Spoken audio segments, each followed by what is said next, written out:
ভালো করে সাবান মাখবো, তারপরে আমি চান করবো, একটু একটু খেলবো, তারপরে আমি উঠবো।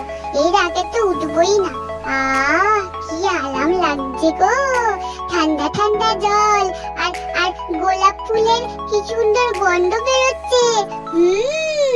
খুব আরাম লাগছে। বাবারে বাবা, আমার আমার প্রাণটা জুড়িয়ে গেল। খুব সুন্দর লাগছে। আমি কিন্তু এখন উঠবো না। আমি এখন খেলবো, তারপরে আমি উঠবো। আমি এখন এই এই ঠান্ডা জল থেকে উঠছি না কিন্তু বন্ধুরা। এই দেখো, আমি আমার টেডি বিড়াল নিয়ে খেলছি। এখন আমি জল ঘাঁটবো ভালো করে। আমি এখন উঠবো না। না না না, আমি এখন উঠবোই না, কিছুতেই উঠবো না। আরেকটু আরেকটু